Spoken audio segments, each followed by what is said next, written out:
Hey, Kirby. Are you guys all ready to get started then? All right. So, well, first, I just want to say thank you to everyone for joining our 2020 virtual Unified Robotics Kickoff. This kickoff will be much different than what we've done in the past, but we're all very excited to bring everyone this information to get our season started in a new, fun, and exciting way. This meeting will be recorded and will be sent out afterwards, probably tomorrow afternoon, along with some additional information and links, just so you guys have it all in an email and can easily access everything needed to be successful this season. So without further ado, we are going to go ahead and get started.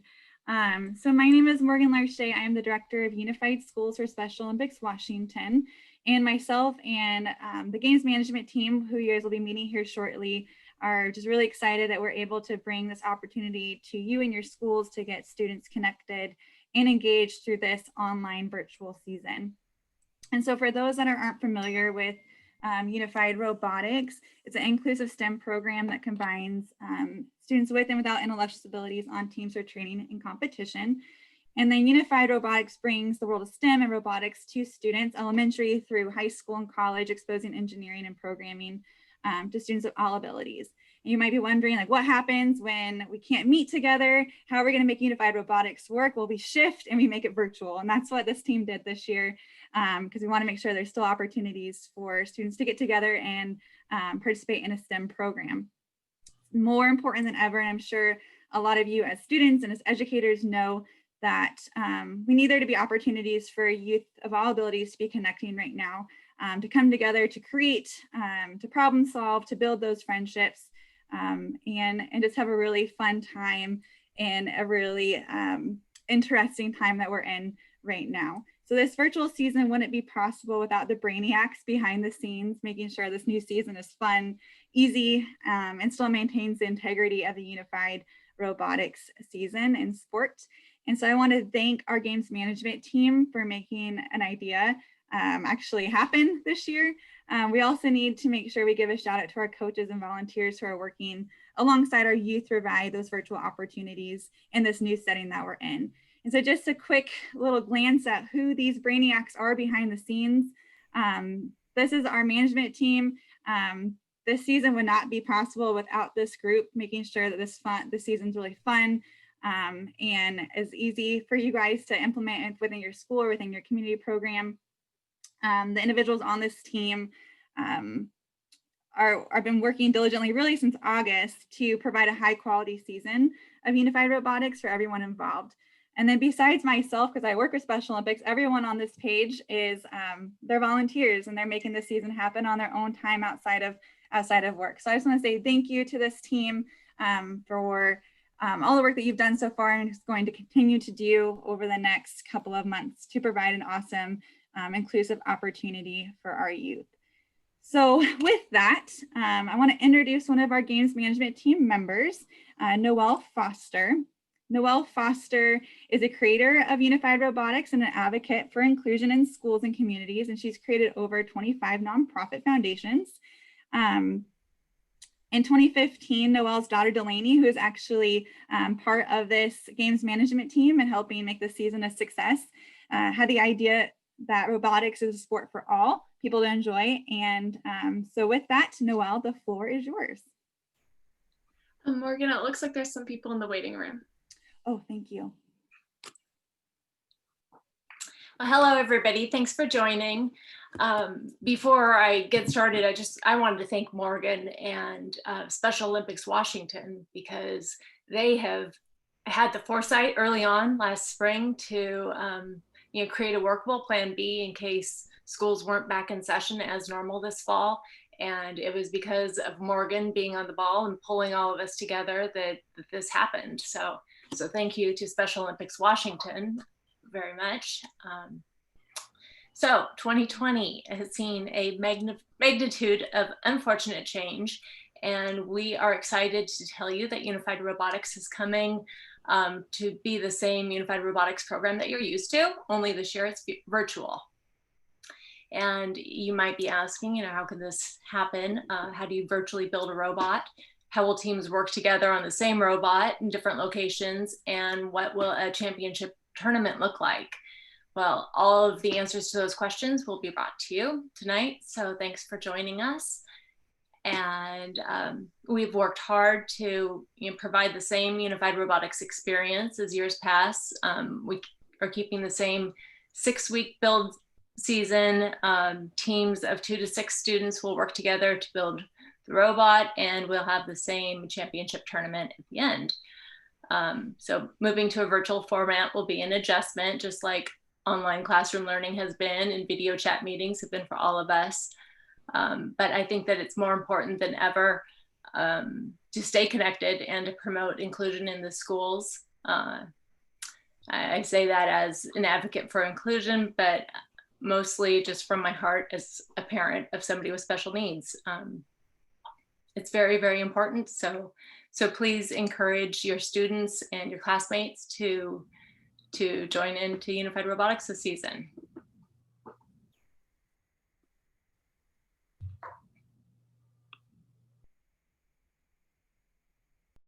The team structure is going to stay the same as best we can, because that's the magic of Unified Robotics. We'll be talking about Lego Digital Designer. That is the program that will allow you to design and build your robot in the virtual setting. EV3 programming, the great thing about this, it's exactly the same as your programming in the past, or if you're new to it, you'll learn how to program. And in the STEM world, that is that's coffee right there. Everyone needs to learn how to program. The Virtual Robotics Toolkit, that is going to allow us to run the simulation. So when you build your virtual robot, drop it into the toolkit, that will actually perform the functions that you program into it and allow the two robots to contend with each other. Microsoft Teams is going to be our main tool for communication and getting together. Schools will have channels. There'll be build channels, questions channels. That's how we'll all communicate and use the video chat features while building these robots. There'll be some weekly office hours and support hosted by Microsoft volunteers throughout the entire month of October. Go over how virtual judging and the virtual championship are going to be run this year. And finally, the important information on registration, and then important dates and information.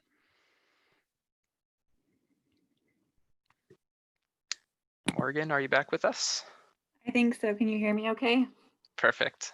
Sorry about that, everyone. My computer decided to shut down. Yes. Hello. One second, sorry.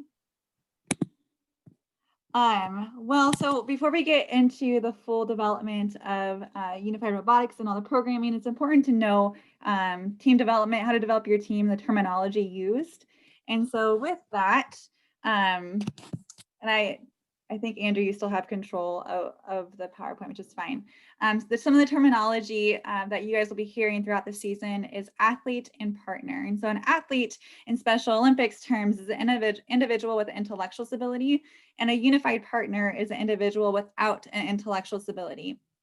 And it's important as coaches and even as teammates to know that a partner is a teammate.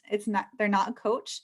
And a partner is a friend, not a mentor. So the goal behind Unified Sports and Unified Robotics is to get individuals of similar age together to build together, to create that friendship, and to be teammates and to be peers. And that's why we have an adult non-playing coach to be a part of that, to help guide the team. And of course, as friends, just like any friends out there, people are helping support each other, providing ideas, give and take ideas. And that's what Unified Robotics is going to do. As a coach needs to be an adult certified non-playing participant, which means that the coach needs to go through our Special Olympics background check and our Special Olympics protected behavior. And after this webinar or kickoff, we'll be sending what those links are and how to access those, so you can make sure that you're cleared to be able to be coaching Unified Robotics. And then before we go on to the next slide, it's important that everyone knows that unified activities are here to benefit every single person, partners and athletes alike, and coaches. The work that we are doing within our schools and within our community isn't charity work, it's social justice. And so inclusion is not just for individuals with intellectual disabilities, inclusion is for all of us. And so I just want you guys to remember that as we go in and we create this new virtual unified robotics season, that when we think about inclusion and unified robotics, that we're thinking about every single individual and how everyone is learning from each other and benefiting from each other through this experience. And then developing a team, it's important with unified sports that we really aim for a 1-to-1 ratio of athletes and unified partners. Of course, this might be kind of tricky for some schools, especially during a virtual situation that we're in right now. So 2-to-1 is okay. Anything outside of that doesn't really follow the unified sports ratios. So we're trying to hit a 50-50 ratio. If it's a little bit more than that, that's okay. But try to go for 1-to-1. Something different this year for virtual robotics is that we only will be allowing a max of 4 students per team, where in the past we've allowed 6. And so a minimum of 2 students and a maximum of 4. Ideally, that would be 2 students with disabilities, which would be our athletes, and 2 students without, which are unified partners. Again, a certified coach or advisor needs to be overseeing that team that have gone through the appropriate trainings and certifications. And then making sure that each of your teams have the appropriate equipment, which you will all be learning about here shortly. And then making sure that you guys set aside specific times for practices, whether that's 1 day a week for an hour, or maybe you're backloading it a little bit, but making sure that there are scheduled times for students to get together to build and interact and build those relationships along with their robot.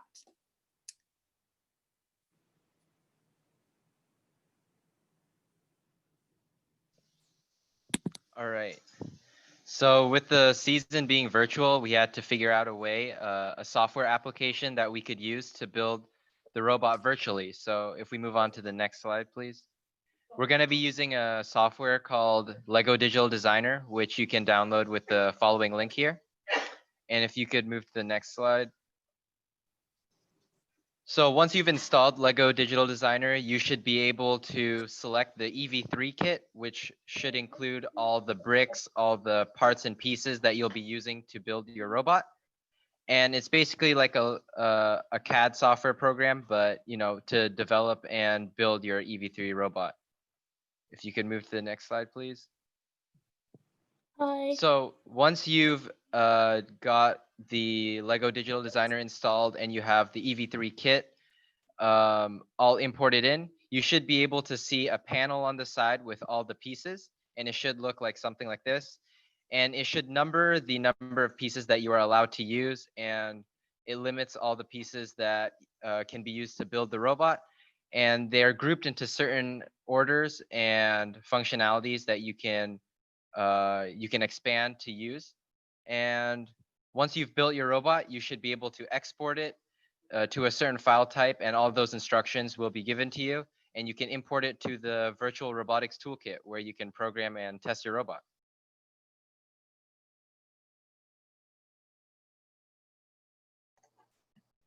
All right, so I'm gonna go ahead and talk about programming your robot. So Alex was talking about the software to be able to build your robot. And so now we'll transition over to how you program it.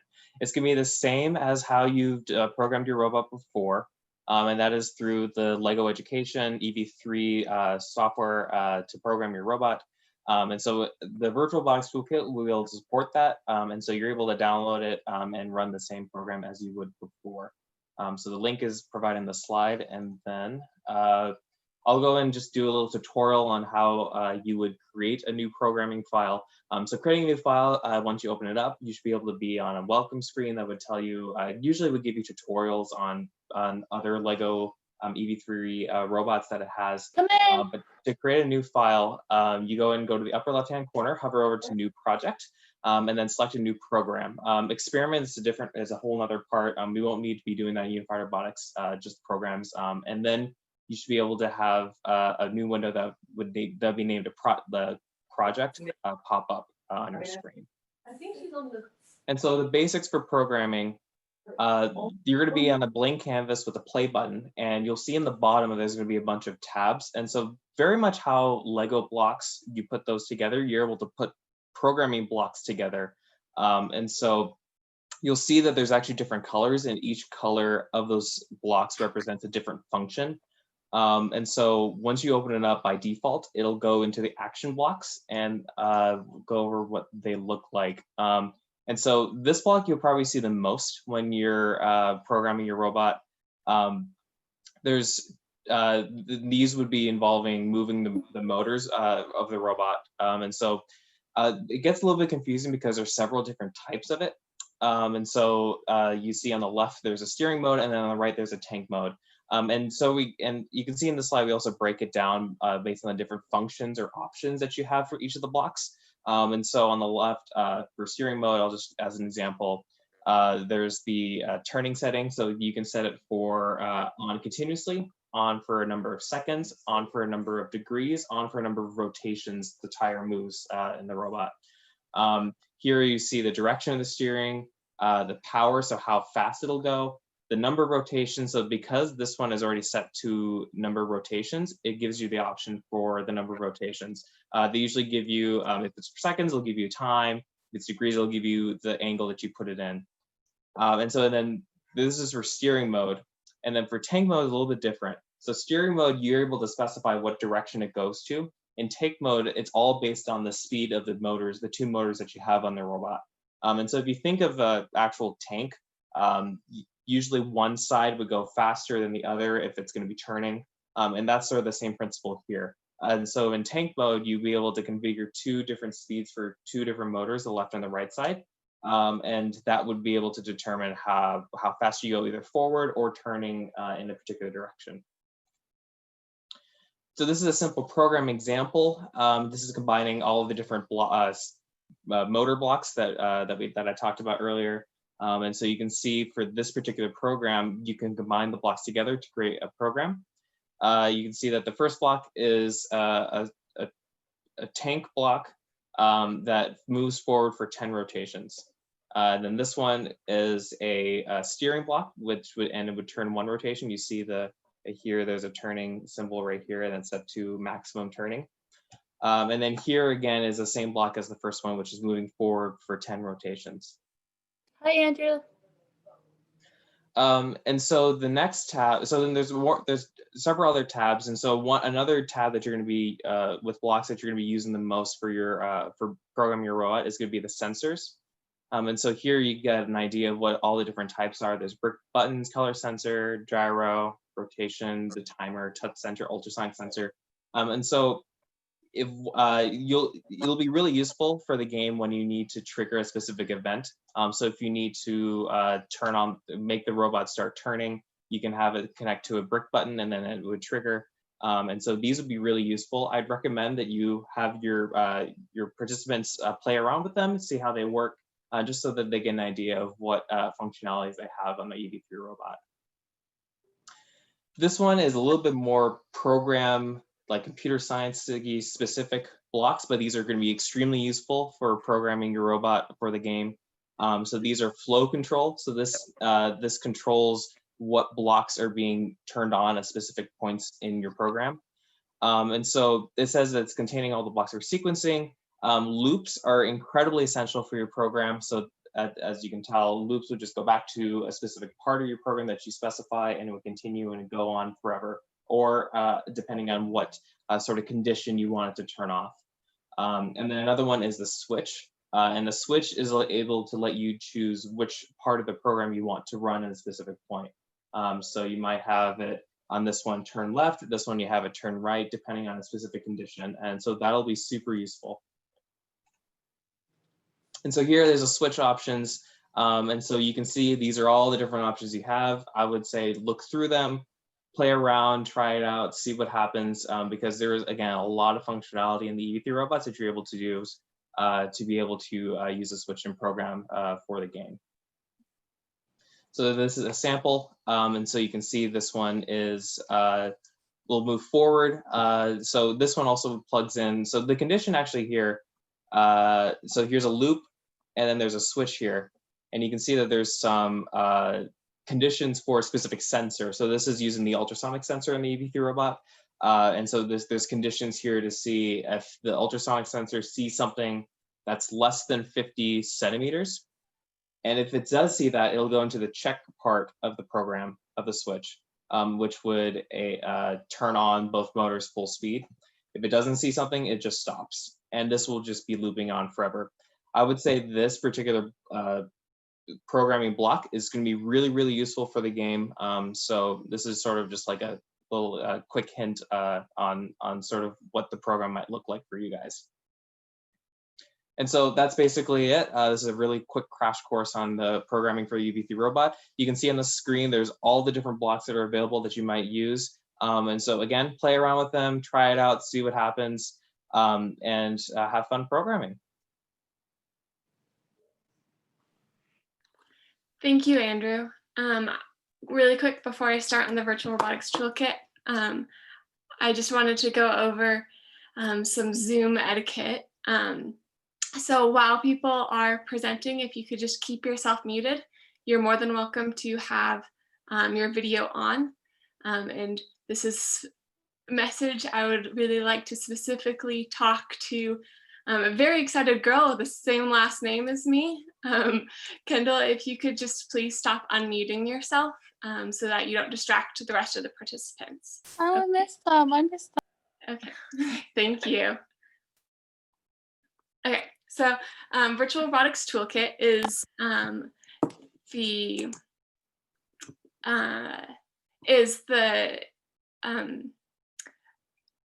program that we'll be using for you to test your robots to make sure that the robot you built and the program that you built work for the competition.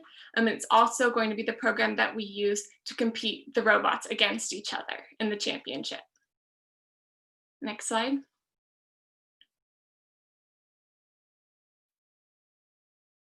Okay, so on the website is the link to download the program. So once you have the program all downloaded and you open it up, you'll notice that it automatically opens up the Lego EV3 Mindstorm.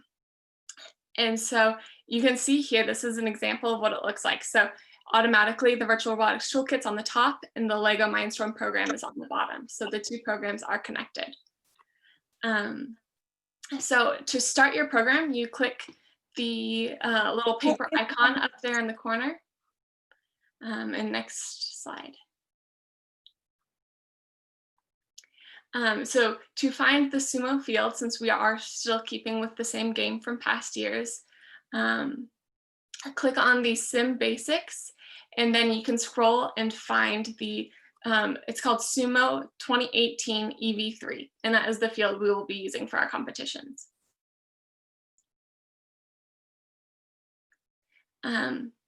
So this is what it looks like once you've opened it up. And one quick note that is very vital in running this program is the default state of your program is called simple mode. And so you can see here on the left, there's limited icons in simple mode. But if you simply click F12 on your keyboard, then advanced mode will open up, and that will allow you then to upload your robot and do a lot more specific controls. So we will quickly go over what the advanced mode toolbar looks like. So the first section is just your file management. It has the start a new project, open recent project, and save your project. And then next to that, number 2 is the undo and redo action. And then number 3 is simulator control. So you'll start the simulation, advance the simulation in one step, and stop the simulation. Number 4 is return to previous state or advance to the next state. Number 5 are the manipulation tools. So moving your object around within the sumo field. Number 6 has your robot tools. So the icon with the downward arrow is a very important icon. That is the import wizard. So that is the icon you will click to import your robot from Lego Digital Designer. The rest of the icons there you can see is the manage attachments, real-time data, and the scoreboard.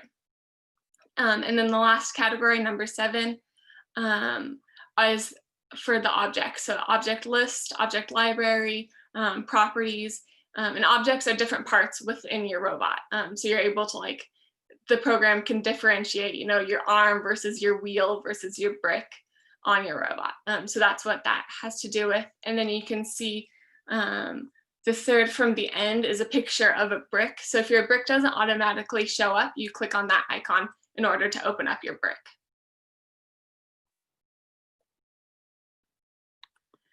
Okay, so to import your robot into Virtual Robotics Toolkit, you will first go to the LEGO Digital Designer application and you will export the robot that you've just made as an .ldraw file. And then you will open up Virtual Robotics Toolkit and you'll click on the icon, the import icon. And then you will select your robot file and Virtual Robotics Toolkit will run the import wizard. So you'll wait a couple minutes or a couple seconds as the robot imports, and then it'll carry you through various steps where you identify different components on your robot, including the motors, the sensors, and the gears. So once you have your robot imported into the Virtual Robotics Toolkit, you will open up your EV3 program that is on like I showed at the beginning, the EV3 program opens automatically. So within that window, you then open up the program that you wrote with your EV3 code. And so then on that, on the EV3 programming environment, you will click on the icon to download your code to the virtual brick. And then you'll see that your code automatically shows up on the virtual brick in the Virtual Robotics Toolkit. And you can just click on the center button to play the program that you've written. So this was a lot of information. And so there's going to be a lot of different technical difficulties. But the first place you should start when you have a question is these links that we have up on our website under Virtual Robotics Toolkit Help. So there's some resources here. The first link is like a how-to guide on everything. So use that to answer your specific questions. And the second link I would highly recommend using when you are starting out using this program, and it is a YouTube tutorial. So the creators of Virtual Robotics Toolkit made this, and it takes you step by step how to import your robot, run your code, compete against simulated robots.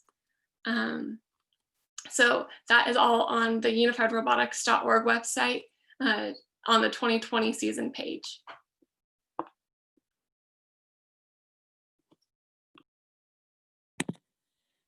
All right, so we are so excited to be utilizing Microsoft Teams for our virtual robotics teams to connect over this season.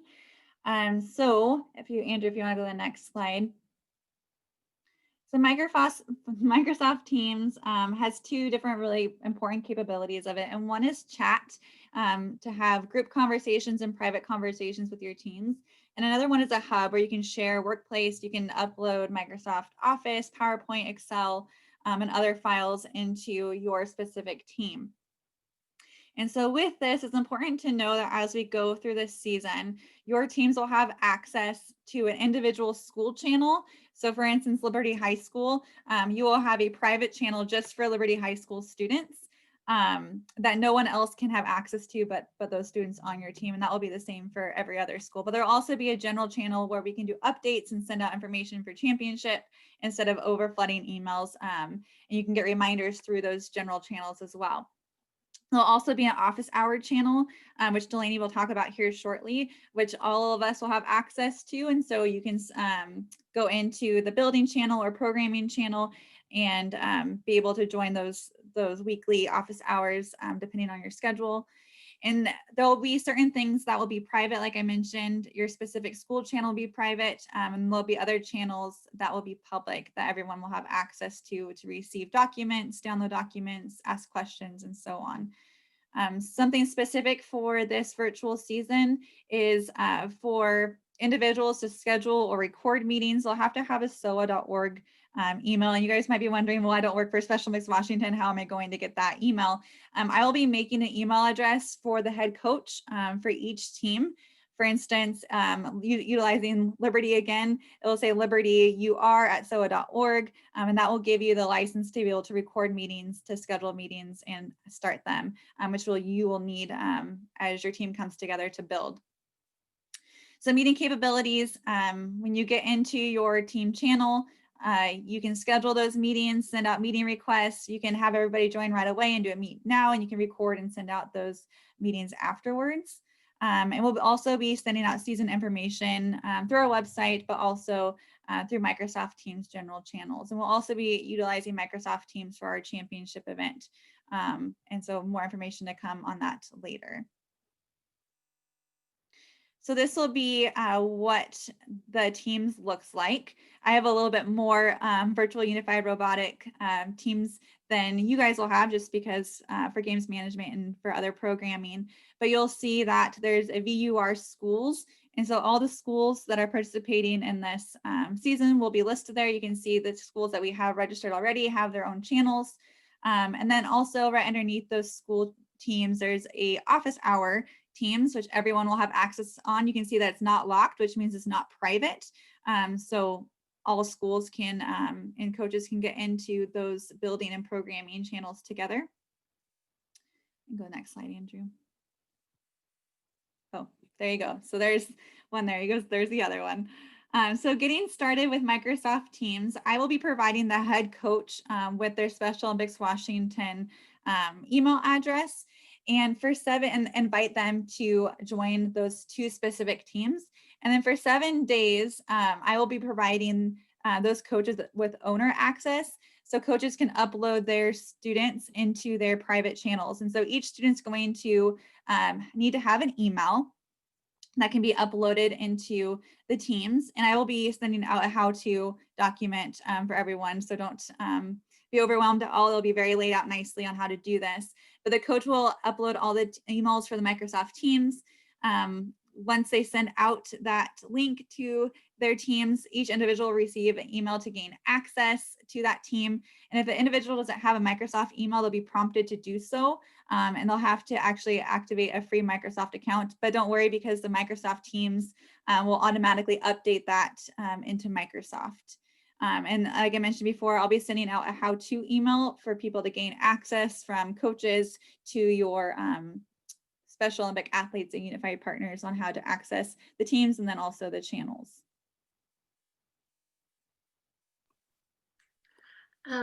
So as Morgan touched on, Microsoft volunteers will be running weekly office hours and support sessions for the teams. Since a lot of these programs are new to all of the students, we're expecting there to be different technical problems, hiccups along the way. And so this time is set for 1 hour per week on Thursdays from 5 to 6 p.m. Where any student with any question can log on to the meeting and then ask their questions. If they want to meet one-on-one, if they want their team to meet one-on-one with a volunteer, they can schedule that as well. So it's just some time for support for the students to get their questions answered. Not all of the volunteers are going to be 100% experts on all these programs, because programs will be decently new to them as well. So a lot of it will just be working together, putting their heads together to troubleshoot different problems that arise throughout the season. And then one thing I wanted to note, a lot of you guys might be thinking, like, how are 2 people on a video call going to be using these programs? So I want to just reiterate one more time to make sure it's clear that through Teams, there is a screen sharing option, and you can request control to other people's screens. So you can have multiple like mouses on one screen. And so teams can work together in that way. So technically only one person on the team needs to have all of the programs downloaded, and then they can work together via screen sharing.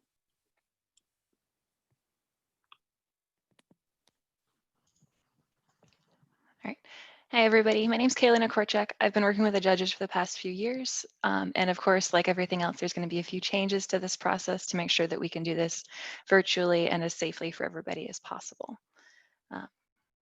So here's the list of the awards. Most of them are the same from the last couple of years. All the robot awards are the same. We did get rid of the pit display award. We're sorry, but we don't have pits this year, so we can't really judge that. We did add a new award in this year. It's called the Shelter In Award. And the real target here was to find a unique way that a team can find a way to interact, collaborate, work together, and just, be a team, become friends, and work together through this rather unique season. And we want to celebrate whatever you guys are able to accomplish. I know you guys are probably asking, how are you supposed to be judged on a robot if it's not a real robot? Our real focus is actually going to be on process this year. We'll get into it a little bit, but you're actually going to be getting judged about a week before the championship. So your robots actually might not be done yet.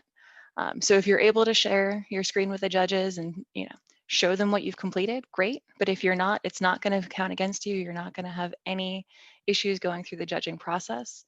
The real goal is to find out what you did, how you did it, and why you decided to go in the route that you did. So next slide, please.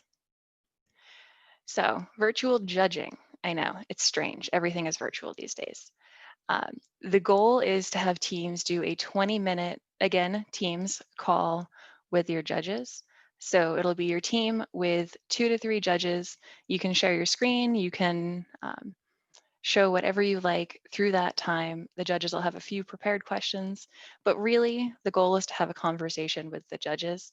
Remember, the judges are people too. You actually met a former judge and potentially future judge. Kirby has judged the past few years at championship.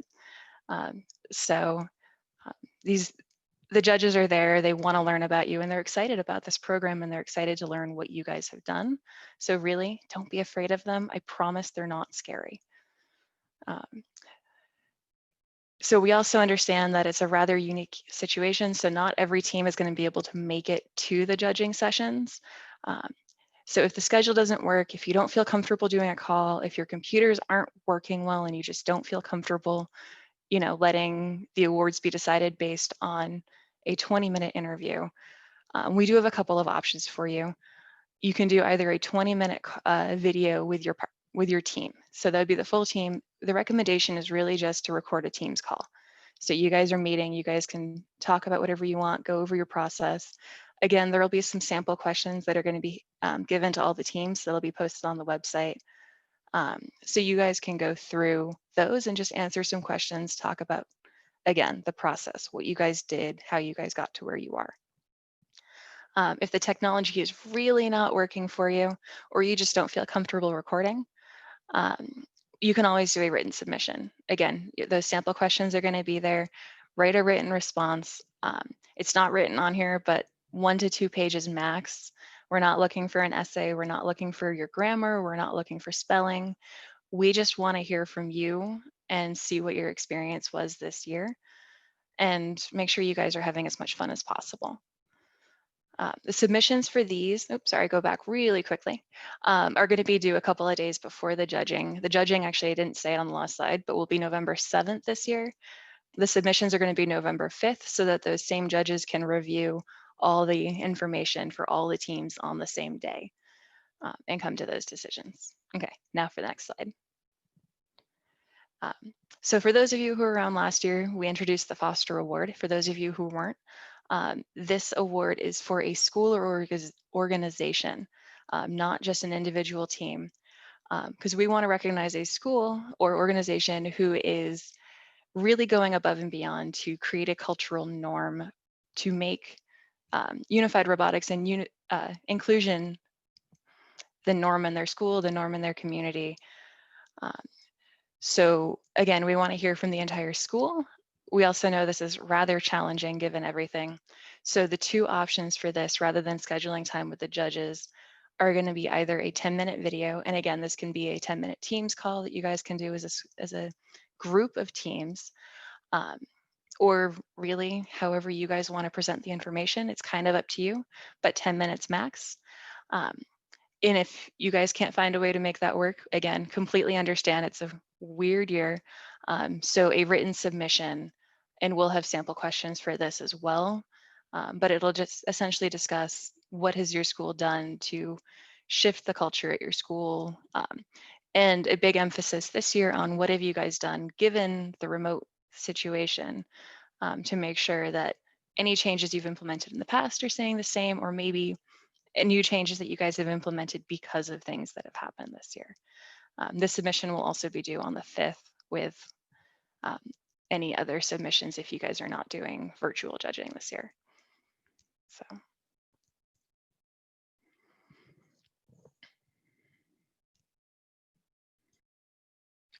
Hello again. 2020 Virtual Championship. It is going to be a little bit different, but some things are going to be staying the same. So first off, we are still running our sumo bots, which we're very excited about. So each of our virtual robots are going to be using their motors and sensors to find and push the other robot out of the ring. One of the major changes this year compared to in years past, because we're running this inside the virtual robotics toolkit, it chooses the field. So it's actually going to be a black field with a white ring, unlike the past few years where it's been a white field with a black ring. So be mindful of that, and hopefully teams will find that through their testing.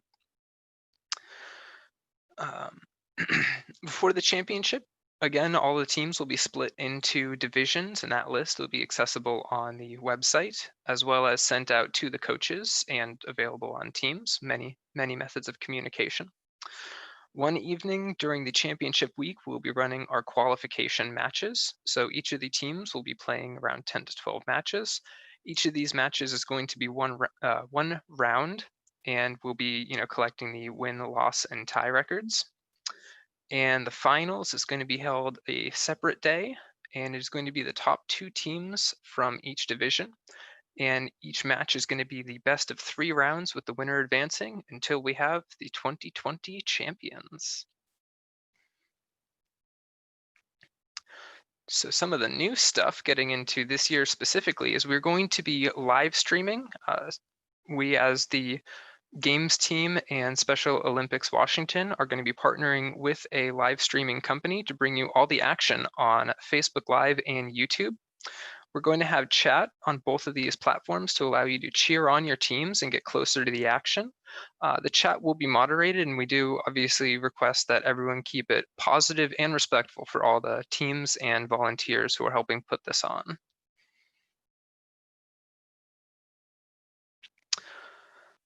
So again, we need to do a bit of preparation to make this championship a success. Obviously, with a physical robot, it's easy to just bring it, hit the button, and go. With software, it's never always that easy, unfortunately. So we do have a due date for your robots. We'll be using the WeTransfer to copy the robot files to allow Special Olympics and volunteers to access them. And the referees are going to be basically doing quick checks. They're the ones who are going to be running the simulation behind the stream. So they need to be able to load your robots into the virtual robotics toolkit on their computer. Fortunately, we're going to have our due date about a week before championship, which gives us plenty of time to make sure that all the robots are able and ready to compete. And again, once we have all the robots good to go, we'll be releasing divisions so that teams can start getting psyched up and excited for championship. So on the day the stream comes, everyone's hopefully going to be, sitting at home, comfortable, excited, watching, the stream, and everything's going to look smooth. And I can promise you, behind the scenes, it won't be. Our referees are going to be working to reset the matches, import the robots, run the simulation for the next match, and making judgment calls if and when software glitches happen. Hopefully we're good at adapting. I think we did well at the beginning of this call. So if that's how, if those are the issues we see in championship, hopefully it'll go well. The MCs are going to be on the stream as well. Bringing everyone on the stream as close as they can to the action, celebrating the winners and keeping updates on the records for their division.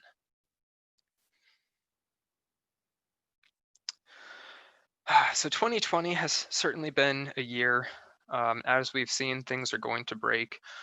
First off, from myself and a few others have expressed this, I'm so impressed with our management team. Making the shift to allow robotics to happen virtually is difficult, and the number, the hours I think that we've put in all summer long, I'm impressed with everyone on the team here. And sort of the mantra that we've been operating under is, hope for the best but plan for the worst. So we are expecting, this is our first time doing it like this, so some issues are going to happen. We do have plans to have backup referees and computers if a stream drops, or if a computer crash happens. If something happens in the simulation itself, part of the referee training will be to watch for occurrences that we may see happen or unexpected, and to try and make judgment calls. Again, giving the benefit of the doubt to the teams. The whole purpose is to get everyone to have fun, to be included, and give everyone just the most playtime possible. And that's what the instruction there is going to be about. And again, with the streams, latencies and freezes and things, are all going to happen. It's on a big network that everyone is using for Zoom calls. So I think the simplest tip is be patient. If the stream freezes, maybe it'll come back a couple of seconds later. And oftentimes, if it doesn't, just a quick refresh of the page will bring the stream, back to the live state. So that's probably the most common, hopefully the only issue that we'll see come championship.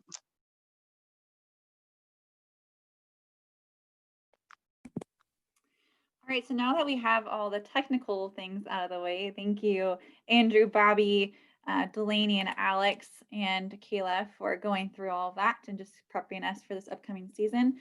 You might be wondering how do you get started, and what kind of paperwork do you need to complete, so we can make sure you're getting all the information. And so the required online registrations are these two different forms. So one is through the virtual or the Unified Robotics website, unifiedrobotics.org/register. And this will register your team. And you can actually register all the way up until October 21st. We'll still accept teams up until that date to register. That should still give you a little bit of time to complete a robot. So you'll need to complete that within this registration. It will ask you how many students are participating, how many teams, contact information, if you need computers, if you need reimbursement for the unified or for the virtual robotics toolkit. And we didn't really touch too much on this, but a subscription for the virtual robotics toolkit is $50 per team. So if you have 3 teams, it's going to be $150 to have that program running on your computer. Special Olympics Washington has funds to cover those costs. So we just need to know if you are going to pay those funds up front and want Special Olympics to reimburse, or have Special Olympics send you a check for that amount of money. That will all be asked in this registration. And then the other registration form that you'll need to complete if you're a Unified Schools, elementary through college, will be to complete the Special Olympics Washington Unified Champion Schools registration form. In the past, this has all been a PDF, and we've moved it to an online system to make it easy and efficient for Unified Schools coaches and liaisons. So please make sure to complete both those so your schools are good to go as we move forward. If your school's in need, or your teams are in need of computers, Special Olympics Washington does have Microsoft Surfaces available for checkout. We ask that you complete one of these forms for your school or your program. Special Olympics will ship that to your school in a couple of days. And at the end of the season, after our championship is concluded, you'll ship those computers along with all of the pencils and the chargers and the keyboards. You'll ship everything that we shipped you back to us, and that will be the end. There's no payment requirement from you unless something is missing or broken on the computer. But we do provide this at no cost for our unified teams. And then for coaches' paperwork, I did go over this a little bit, but each coach will need to complete a background check. If you had this done within the last 2 years, you are good to go. You don't need to complete this again. These last for 3 years. They also need to go through a Special Olympics Washington General Orientation and a Protective Behaviors course. These will be the 3 requirements for our unified coaches to complete, just to make sure that everyone's covered and liability and everything is taken care of. Something exciting that's coming out of this virtual unified robotics season is that we will not be requiring athlete or unified partner paperwork, which means that we do not need medicals for athletes or the unified partner release form. As we begin to, well, we have been offering virtual seasons. We are not requiring these types of paperwork for schools and individuals to participate in these virtual seasons. So the only thing that we'll need from our schools when it comes to paperwork is a final roster that has your contact information for each student, and that will be submitted with your robot file through WeTransfer. So that's the only paperwork that will be needed besides those 2 registration forms and the computer checkout form. So important dates and information, as you can see from this slide, there's a lot going on over the next month and a half. As I mentioned, registrations are due October 21st. As Kayla talked about, the judging preferences survey will be due on the 21st. And these all will be sent out through our Microsoft Teams general page. So you can see when those dates and everything are and have links associated to surveys and meeting dates. We'll have a coaches meeting on October 21st that will go over the championship more in depth. Judges submissions will be due on November 5th through WeTransfer, and we have a whole how-to page that Bobby will talk about here shortly. Judges interviews will be on November 7th. Robot submissions will be due on November 10th. And then we'll have 2 dates this year for our championship, where before we just did everything one day. We are actually linking up with the Special Olympics Washington virtual fall games.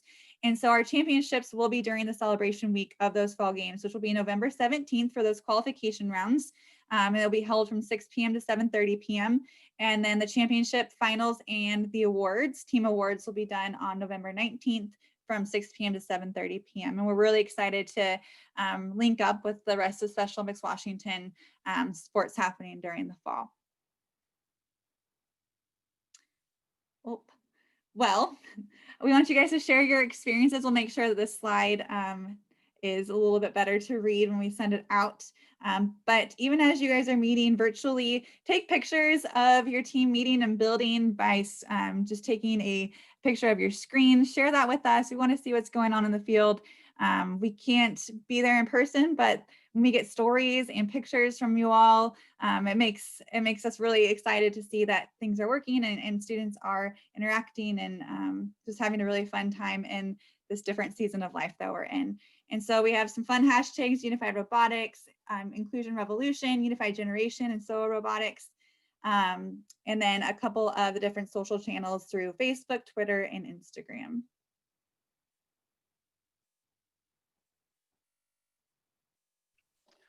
So this year we've thrown a lot of information at you here. And obviously throughout the season, questions are going to come up. So we've started putting together a number of resources to help teams get started right away and hopefully take you all the way up to championship as it is. So we have on the website unifiedrobotics.org, we have a special page for the 2020 virtual season. It has its own FAQ, which answers a number of the questions that we've had here in chat. Thank you very much for those. And we'll get updated constantly throughout the season. There's going to be the Getting Started guide. That's going to be step-by-steps on how to install the programs that we've described here today and get up and running with those. For the judging submissions and robot submissions, there's how-to guides on using the WeTransfer and making sure that your files are named and uploaded correctly, and a how-to getting started for the Microsoft Teams. And once on Microsoft Teams, there's going to be the helpful chats for just general questions, programming questions, build questions. So there's going to be, we're trying to give you as much support as possible to make everyone as successful as possible this season.